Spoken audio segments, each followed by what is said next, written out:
Welcome to Educlick your online study partner. Good morning दोस्तों, आपका बहुत बहुत स्वागत है आपके अपने यूट्यूब चैनल एजुक्लिक में। कल की क्लास में हमने पढ़ा था मौर्य प्रशासन और आज हम एक नए वंश के बारे में पढ़ेंगे। मौर्य प्रशासन में जो हमने पढ़ा था उसे एक बार रिवाइज कर लेते हैं।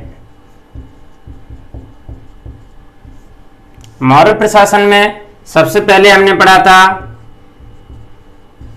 केंद्रीय प्रशासन, उसके बाद पढ़ा था प्रांतीय प्रशासन, उसके बाद सैन्य व्यवस्था, उसके बाद न्याय व्यवस्था। सैन्य व्यवस्था और न्याय व्यवस्था भी प्रमुख प्रशासनिक अंग थे। सैन्य व्यवस्था में जैसे मैंने बताया कि 30 सदस्यों की 6-6 समितियां होती थी। इसी तरह न्याय व्यवस्था में भी 30 सदस्यों की 6 समितियां होती थी और प्रत्येक समिति में 5-5 सदस्य होते थे। चाणक्य के अनुसार न्याय व्यवस्था में, चाणक्य के अनुसार न्याय व्यवस्था में कानून के 4 अंग बताए गए हैं। वो 4 अंग धर्म, व्यवहार, चरित्र और शासन है। छोटे क्वेश्चन में पूछ भी सकता है कि मौर्य प्रशासन के अंतर्गत चाणक्य ने कानून के कितने अंग बताए और वो कौन कौन से हैं। तो चाणक्य ने कानून के 4 अंग बताए, धर्म, व्यवहार, चरित्र और शासन। ये बात यहां याद रखने योग्य है। इसके बाद में आज हम नए टॉपिक यानी शुंग वंश के बारे में चर्चा करेंगे। शुंग वंश, देखो मैं पहले भी बता चुका हूं मौर्य प्रशासन में और मौर्य काल में। जब हमने मौर्य वंश पढ़ा था तो उस समय पढ़ा था कि मौर्य वंश का जो अंतिम शासक था, अंतिम शासक वृद्धरथ था।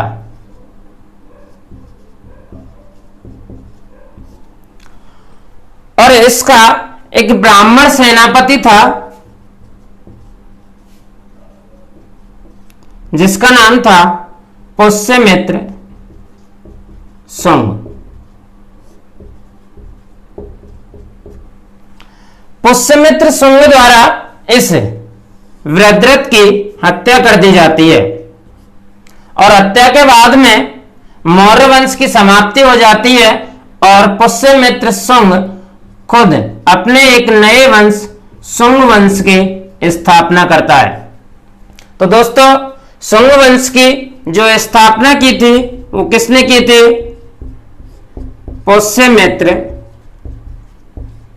शुंग ने। तो इस तरह से शुंग वंश की जो स्थापना की थी वो की थी पुष्यमित्र शुंग ने लगभग 185 ईस्वी पूर्व में। इसके बाद में पुष्यमित्र शुंग ने लगभग 151 ईस्वी पूर्व तक शासन किया।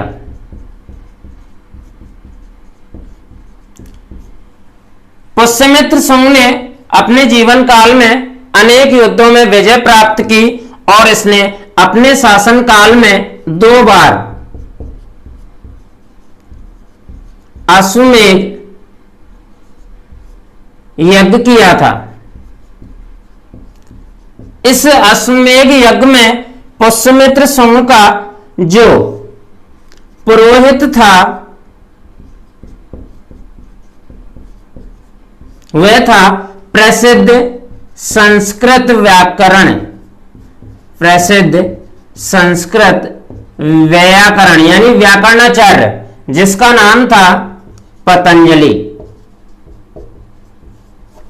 यानी कि अश्वमेध यज्ञ का जो पुरोहित था, पुष्यमित्र शुंग ने जो अश्वमेध यज्ञ करवाए थे, उसका पुरोहित था पतंजलि। जब पुष्यमित्र शुंग की मृत्यु हो जाती है तो इसके बाद जो प्रमुख शासक होते हैं शुंग वंश में, प्रमुख शासक जैसे ज्येष्ठमित्र, अग्निमित्र,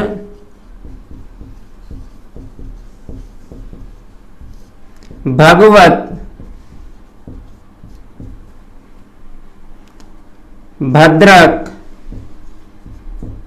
और देवभूति।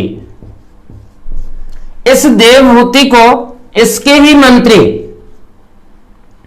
वासुदेव ने लगभग 73 ईस्वी पूर्व सिंहासन से उतार दिया। यानी कि शुंग वंश का जो देवभूति शासक था उसे उसके मंत्री वासुदेव ने 73 ईस्वी पूर्व और सिंहासन से उतार दिया। इस तरह धीरे धीरे भारत में शुंग वंश समाप्ति की ओर चला गया। यह छोटा सा शुंग वंश अपने सिलेबस में दे रखा है, एक बार इसे दोबारा देखते हैं कि शुंग वंश की स्थापना पुष्यमित्र शुंग ने अंतिम मौर्य शासक वृद्धृत की हत्या करके की थी, लगभग 185 ईसा पूर्व में। इस पुष्यमित्र शुंग ने 151 ईस्वी तक शासन किया था और अपने शासन काल में 2 बार इसने अश्वमेध यज्ञ किया था। अश्वमेध यज्ञ के दौरान पुष्यमित्र शुंग का जो पुरोहित था वह था पतंजलि, जो कि संस्कृत का एक बहुत बड़ा विद्वान था। जब पुष्यमित्र शुंग की मृत्यु हो जाती है तो उसके बाद इस वंश के जो प्रमुख शासक हुए थे उनमें ज्येष्ठमित्र, अग्निमित्र, भागवत, भद्रक और देवभूति के नाम प्रमुख हैं। देवभूति को इसी के अमात्य यानी कि मंत्री व सेनापति ने 73 ईस्वी पूर्व सिंहासन से उतार दिया। मैं समझता हूं कि यहां तक यानी कि शुंग वंश आपको अच्छी तरह समझ में आ गया होगा। इसको मिटा देते हैं और अगले वंश सातवाहन वंश के बारे में पढ़ेंगे। सातवाहन वंश, तो यहां तक मैं इसको मिटा देता हूं। सातवाहन वंश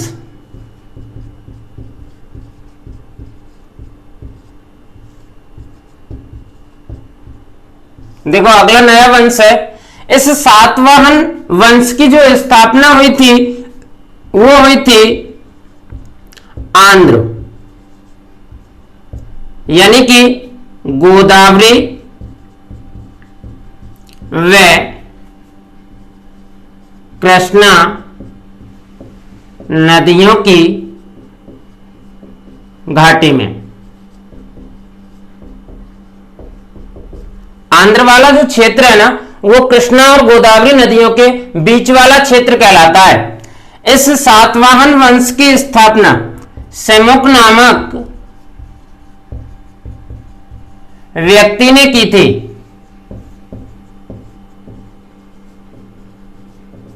इस वंश को यानी सातवाहन वंश को आंध्र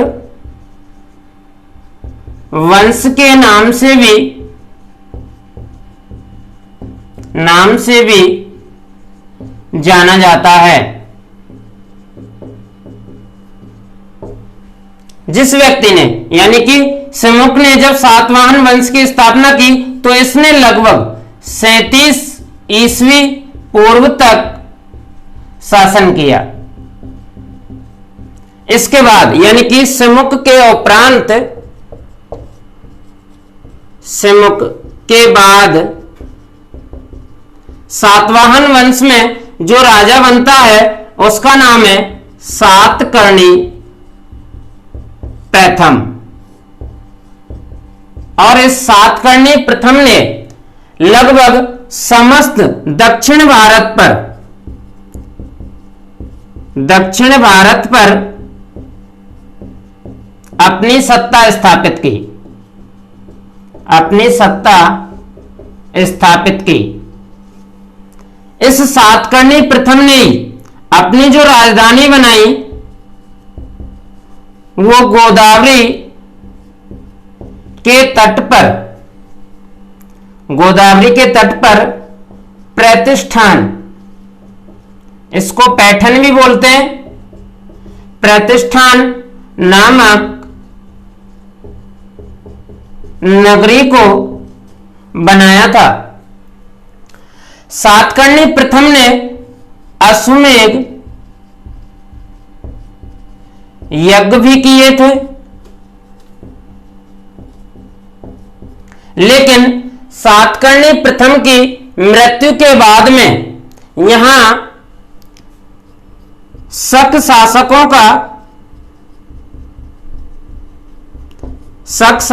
का हस्तक्षेप बढ़ने लग जाता है और पूरे महाराष्ट्र पर शक शासकों का यानी कि शकों का अधिकार हो जाता है। अधिकार होने के बाद में इस शक वंश को पश्चिमी क्षत्रप वंश भी कहा जाता है। जब पश्चिमी क्षत्रपों के आक्रमण से सातवाहन वंश समाप्ति की ओर जाने लगा तो इस वंश का जो अधिकार क्षेत्र था वो बढ़ने लग गया और सातवाहन वंश के शासन में कमी आने लगी, यानी कि ह्रास होने लगा। लेकिन सातवाहन वंश के जो 23वें शासक थे, सातवाहन वंश के 23वें शासक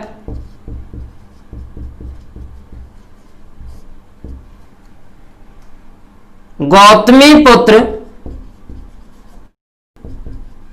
सातकर्णी ने पश्चिमी क्षत्रपों से वो सभी प्रदेश छीन लिए जो क्षत्रपों ने अपने कब्जे में लिए थे। इसके बाद में सातवाहन वंश वृद्धि की ओर बढ़ने लगा और इसके बाद में जो 27वें शासक हुए सातवाहन वंश में, उनका नाम था यज्ञश्री और यज्ञश्री ने उज्जैन के पश्चिमी क्षत्रपों से, उज्जैन के पश्चिमी क्षत्रपों से शेष जो प्रदेश थे, शेष प्रदेश अपने अधिकार में ले लिए। यहां तक एक बार दोबारा देखते हैं कि सातवाहन वंश की स्थापना आंध्र वाला क्षेत्र है, गोदावरी और कृष्णा नदियों के बीच वाला क्षेत्र। सातवाहन वंश की स्थापना सिमुक नामक व्यक्ति ने की थी और समय था 60 ईस्वी पूर्व।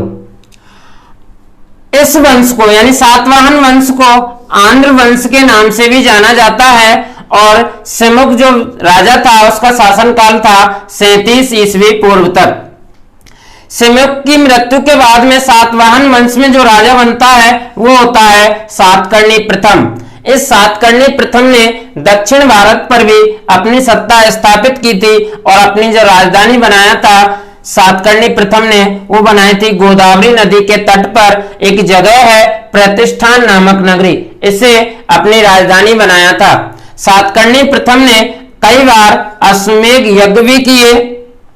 इसके बाद में सातवाहन वंश के साथ साथ शक शासकों का आक्रमण शुरू हो जाता है और शकों ने जब सातवाहन वंश के शासकों पर आक्रमण प्रारंभ किया तो लगभग महाराष्ट्र पर शक शासकों यानी पश्चिमी क्षत्रप वंश का अधिकार होने लगता है और सातवाहन वंश का ह्रास होने लगता है। सातवाहन वंश के 23वें शासक गौतमी पुत्र सातकर्णी ने पश्चिमी क्षत्रपों की सत्ता को नष्ट किया और अपने जो प्रदेश पहले क्षत्रपों या शकों के नियंत्रण में थे उन्हें वापस ले लिया। इसी वंश के यानी सातवाहन वंश के 27वें शासक यज्ञश्री ने उज्जैन के पश्चिमी क्षत्रपों से शेष प्रदेश अपने अधिकार में ले लिए। यहां तक समझ में आ गया होगा, मैं इसको मिटा देता हूं। इसके बाद जो यज्ञश्री शासक हुआ था उसने कई प्रकार की मुद्राएं भी चलाई। यज्ञश्री ने अनेक प्रकार की मुद्राएं चलाई। इन मुद्राओं पर जो मुद्राएं चलाई थी, इन मुद्राओं पर जलपोत अंकित थे यानी दर्शाए गए थे। इससे अनुमान लगाया जाता है कि यज्ञश्री का जो शासन था अर्थात सातवाहन वंश का जो शासन था वो लगभग समुद्र पार भी था, यानी कि सातवाहन वंश का साम्राज्य समुद्र के पार भी फैला हुआ था। इस वंश के लगभग सभी शासक हिंदू धर्म के अनुयायी थे। इसकी जानकारी हमें मिलती है कि यहां जो यज्ञ होते थे अथवा जो वर्णाश्रम व्यवस्था थी उससे हमें इसकी जानकारी मिलती है कि सातवाहन वंश के शासक हिंदू धर्म के अनुयायी थे। सर्वप्रथम सातवाहन वंश के शासकों ने ही ब्राह्मणों को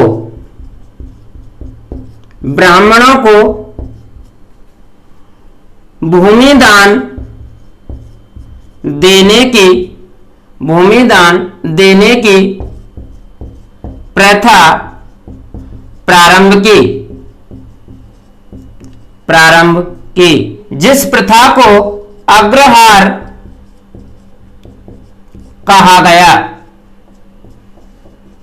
यहां एक प्रश्न भी बनता है कि अग्रहार क्या है। सातवाहन वंश के समय ब्राह्मणों को दान में दी जाने वाली भूमि अग्रहार कहलाती थी।